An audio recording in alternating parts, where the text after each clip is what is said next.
It is the year 207 B.C., and the most important battle in the Second Punic War has begun on the banks of the Metaurus between Rome and Carthage.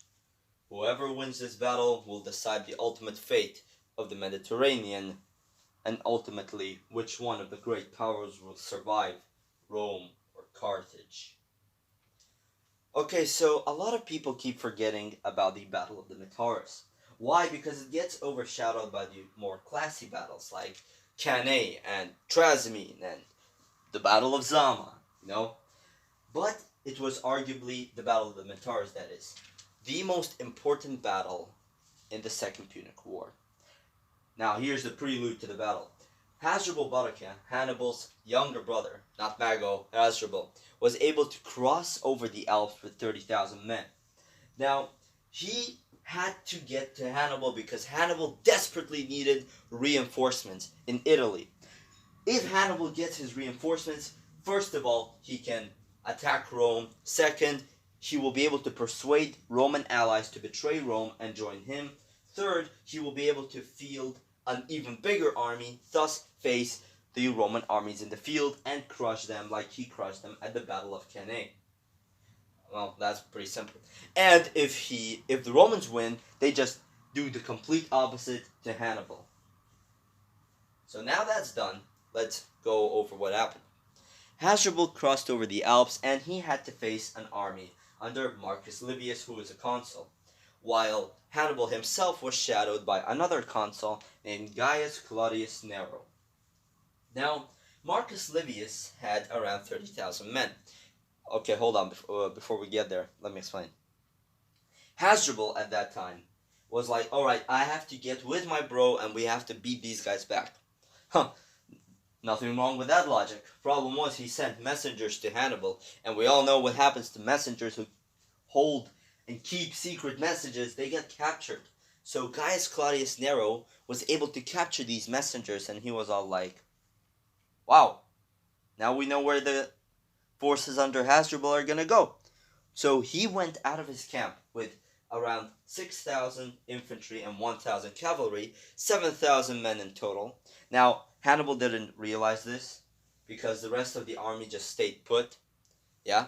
And he was able to march north and join with his co-consul, Marcus Livius. Now, on the next day, Hasdrubal was like, alright, it's time to fight these guys, and whoa!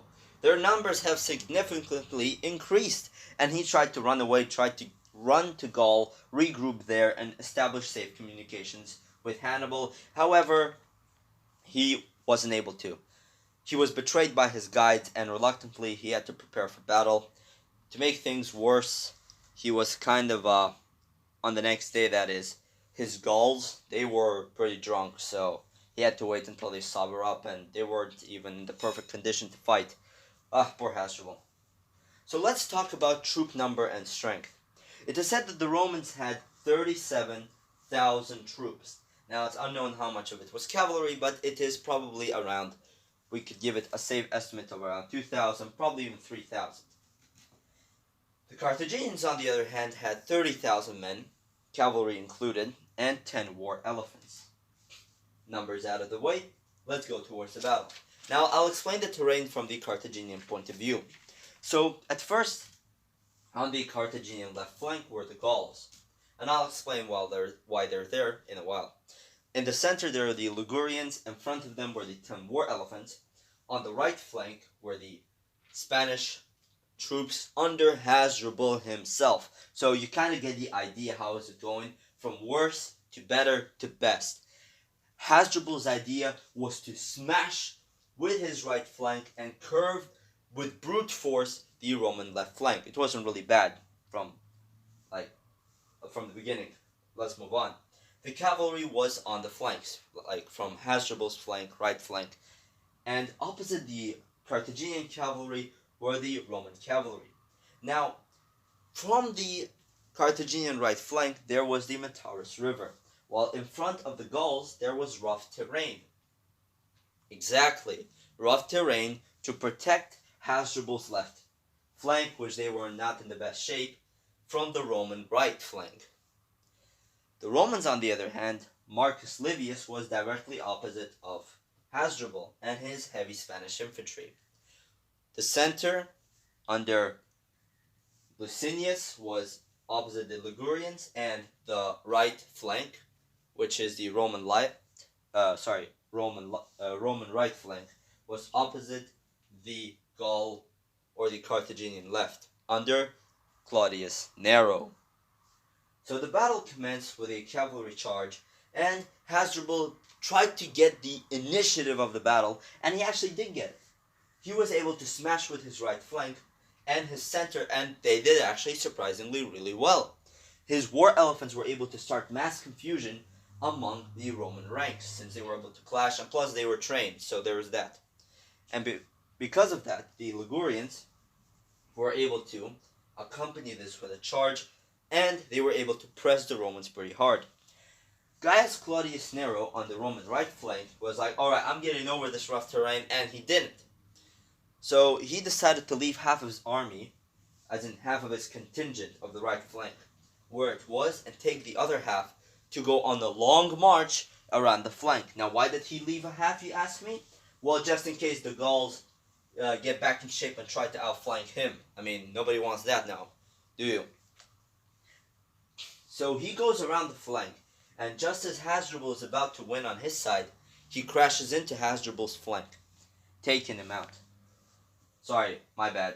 As in, taking out the Spanish. They just couldn't hold the pressure from front and flank. So they just start to disintegrate and run away. I don't blame them. They were being hit from two sides. Okay, okay. Then, after they routed, the Romans were able to continue to the center of the Carthaginian lines, and they were able to hit the Ligurians. Now, from here you can see in which direction the battle is going. Hasdrubal. Now, a lot of people say that Hasdrubal decided to go down in flames. But in my own opinion, now this is my opinion, alright? Hasdrubal was probably trying to get his troops, as in be the rear guard, and protect his troops, so to allow them to flee and give them a chance to regroup. However, he died. He fought bravely, so at the very least he did that. But all in all, the victory belonged to the Romans. It was said that the Roman casualties ranged between 8,000 to 2,000, which we can go in the middle. Let's just go with 5,000. I mean, I know it's not middle. No wonder I failed at maths. But let's just go with 5,000. While the Carthaginian casualties were much higher. It was said that the Carthaginian losses were around 15,000, meaning half of their army. 10,000, it was said, were killed, and 5.4, meaning 5,400, were captured. 6 war elephants were killed by their own mahouts because they were running amok, and 4 were captured. This battle was a turning point in the Second Punic War. And it was said that had Hasdrubal actually been able to survive, he could have taken the 10,000 of his troops who were able to regroup, but then they dispersed because they didn't have a general. It was said that, well, a lot of historians argue, that if Hasdrubal survived, he could have been able to be an even bigger nuisance against the Romans. Because remember, if you can keep fighting, it's better than just, dying gloriously for nothing. But we'll never know. And props to Hasdrubal, because he was a real man. Thank you guys for watching, and, well, if you liked it, subscribe, you know the drill. And I'll see you next time. Assalamu alaikum wa rahmatullahi wa barakatuh, and have a good day.